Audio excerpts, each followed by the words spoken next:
It's February 23rd, JLD here, and welcome to MSTR Today and the Treasury Titans. Nothing in this video is financial advice, and we've got a couple interesting stories to chat about today. Sorry that I missed yesterday. We had friends in town and just spent the entire day at the beach, just touching sands in the Caribbean, enjoying just a beautiful Sunday down here in Puerto Rico. I was trying to get to the video, but it just never happened. So I apologize for that. But we're back at it today. And Michael Saylor wants us to know that this is the orange century. Now, what does that mean exactly? Well, I mean, number one, let's just be honest. This is the orange century because Michael Saylor will be buying Bitcoin every week this century. I mean, maybe there'll be a couple weeks he misses. I doubt it, though. But this century, I think Michael Saylor is going to be buying Bitcoin every single week because this is the orange century. This is the digital capital gold rush. Now, of course, this also means that this was their 100th Bitcoin buy. 100 Bitcoin buys. I mean, since 2020, Michael Saylor and Strategy have done nothing except relentlessly buy the most pristine capital that exists, the apex predator that is Bitcoin, and they continue to stack. And how much have they stacked? Well, Strategy acquired 592 Bitcoin for $39.8 million at 67,286 per Bitcoin. As of 2/22/26, we hodled 717,722 Bitcoin acquired for $54 billion at 76,000 per coin. So he brought down his average price point of Bitcoin for the second straight week. And we'll be talking about that in a little bit as well, the significance of what that is. But Michael Saylor, as we know, is relentless, even on a down week, even on a crabby Mr. McCrab's Bitcoin market that just dumped down to 64,000 on Sunday, rebounded up to 66, and is now hanging out somewhere in the 65s.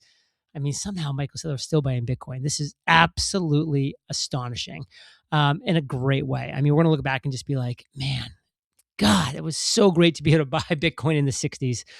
Jeff says, accumulating as much capital as humanly possible is never a bad idea.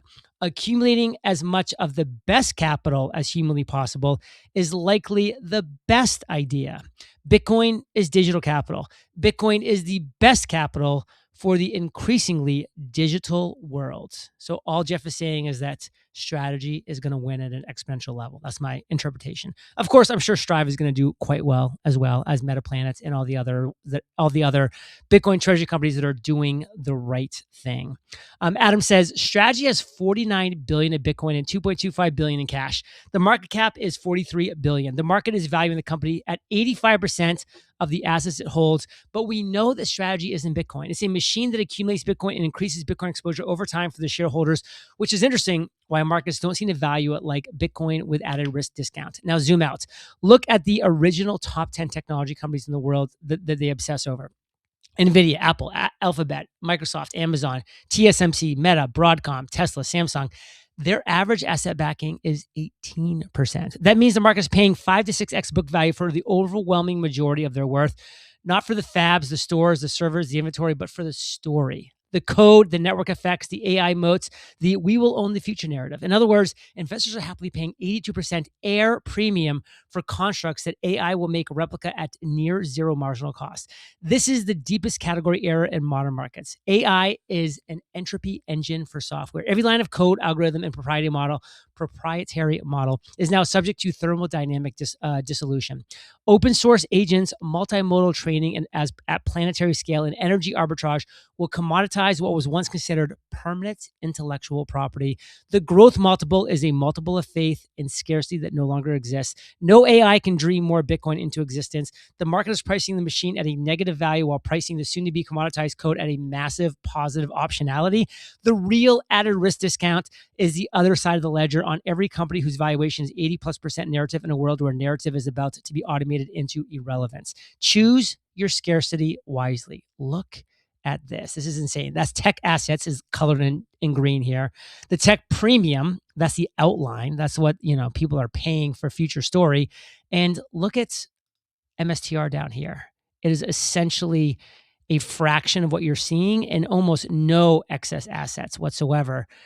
I mean, obviously mispriced at an astounding and just biblical situation. It's unbelievable. Hermé says, in the past 2 weeks, MSTR has acquired Bitcoin below the week average Bitcoin spot price. Historically, this doesn't last long. Over the last time Strategy did this, back-to-back weeks below the average spot, was in June of 2025. So it's been a hot minute. For sure. Hermé says, MSTR bought another 592 Bitcoin, now holds 717, 722, or 3.41% of the total Bitcoin supply, and was all bought via the MSTR ATM. Going a burr. 282,278 Bitcoin to go.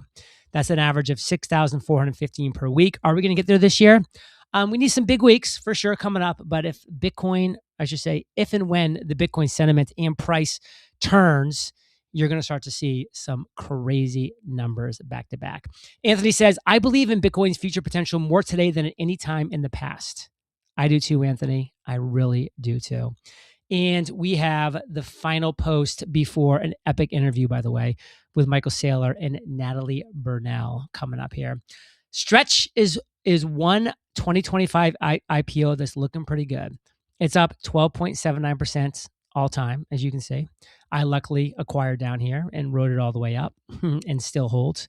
Love that. Circle's down 80%, Fig's down 82%, KLAR's down 76%. But guess what?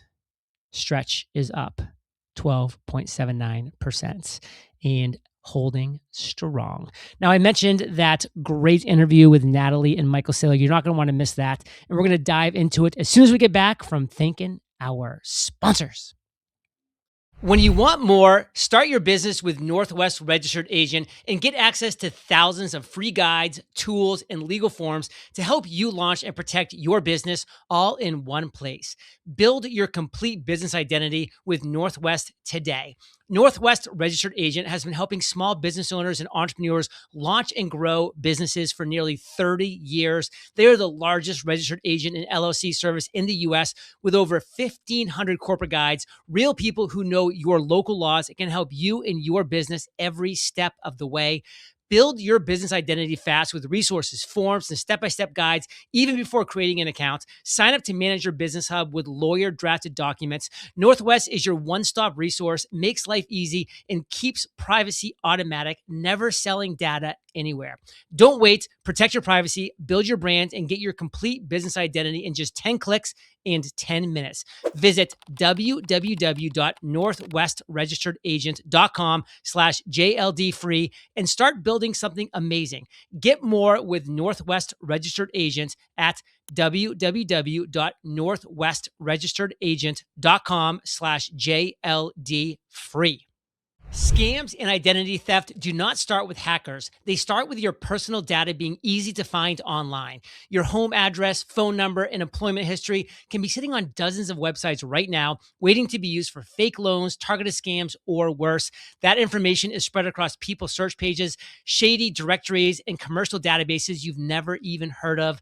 That's where Incogni comes in. Instead of spending hundreds of hours manually opting out of these sites, Incogni automates the entire process. They hunt down your data and demand its removal.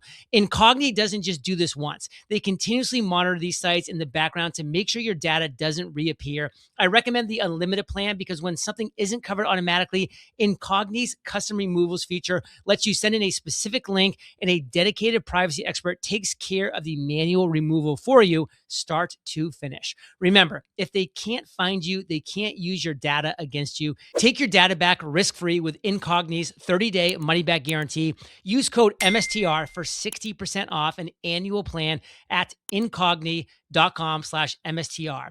That's INCOGNI.com/MSTR. Everyone wants to hear from him, Michael Saylor. Thank you so much for joining me on the show. It's great to see you. You're one of the only bulls left, it feels like. I think there's a lot of bulls out there. Just they're waiting. Well, let's start right there. Bitcoin's price is down. Sentiment is pretty negative. The critics are saying the thesis is breaking. What do they not understand? Okay. First of all, it's 137 days since the last all-time high. 4.5 months half the amount of time it takes to make a baby, 4.5 months. Now, we're off 45%, right? The all-time high is like 125, we're 67, 67.5 or so. So, there's a famous video of me in 2013 speaking about the virtues of the iPhone and Apple, and it went viral for a while. There's not an 8-year-old on the planet that doesn't want an iPhone 5. Mm-hmm. And if you go back and you look at maybe the greatest company of our era, Apple, and the greatest stock, a stock that made people insanely rich. Apple releases the iPhone in 2007. The P to E of Apple is 30. The iPhone isn't a success for 2 years. Around 2009, on the iPhone 3, people start to think, and myself included, I didn't think the original iPhone 1 or 2 were that useful. There was no app store, there was no cut and paste, they were kind of toys. Around 2009, the iPhone starts working, it's iPhone 3. By 2012, they're around the iPhone 4, iPhone 5. Everybody agrees it's a cool product. Apple stock peaks, then it crashes. Between late 2012 and May 2013, Apple stock falls 45%. The same 45% Bitcoins fall. The Apple P to E goes to 10. The Ford P to E less than 10.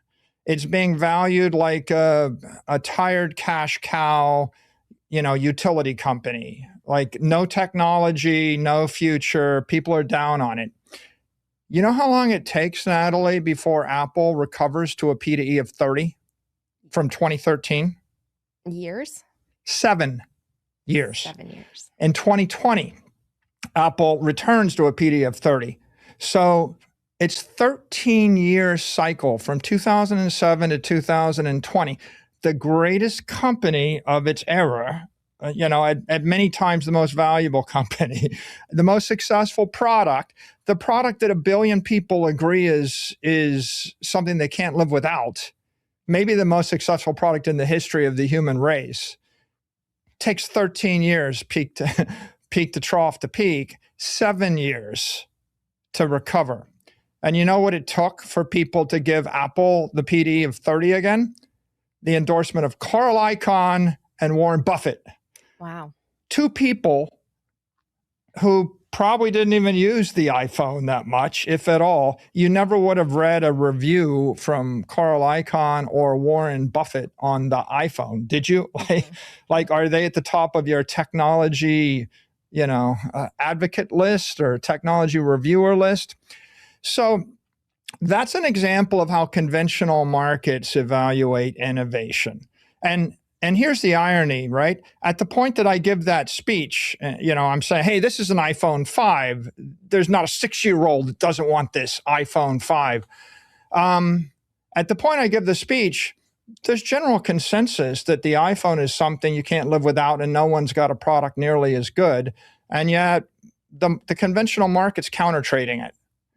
Okay, so if you got rich in the past decade, you probably bought big tech. You probably bought Apple. You probably bought Google. You probably bought Meta. Maybe you bought Amazon. Maybe you bought NVIDIA. Maybe you bought Tesla. There's no way you got rich without buying big tech. Big tech has been the primary screaming success. The stocks are up 10x, 20x, 30x, 50x. But in all cases, you find examples of the conventional market that underappreciates them and underestimates them. With Apple, it was 7 years through the wilderness. With Amazon, I remember Amazon for something like 4 to 8 years, conventional wisdom was Amazon's an awful company. They'll never make any money. They'll never amount to anything. That you almost could have bought Amazon anytime for a decade while conventional investors crapped all over it. And it wasn't until 2020 during the lockdowns that people go, oh, wow, I guess we need Amazon. Mm-hmm. And of course, just this last week, Amazon's revenue surpassed Walmart, and Amazon became the largest company in the world by revenue. But when could you have concluded Amazon was going to work? 2010, 2012. It was already obvious there was going to be no competitor to Amazon. No one could possibly do what they were doing by 2012. 8 years later, conventional wisdom is that. The same is true with Apple. It's like, so Bitcoin, at what point do you have the fundamental ability to conclude that Bitcoin is global digital capital? Now, like, what's the indicia? The president of the United States is telling you, right? The head of the Fed, Kevin Warsh, is telling you. The head of the Treasury, Scott Bessent, is telling you. The head of the SEC, the head of the CFTC, 8 other cabinet members, all the Middle Eastern sovereign wealth funds are telling you. BlackRock is telling you, right? My company is 100x its enterprise value, right? When in the history of the capital markets did a company ever buy $55 billion worth of a commodity and then loudly declare that this is digital capital and this is the new money of the world? What's the second best? There is no second best.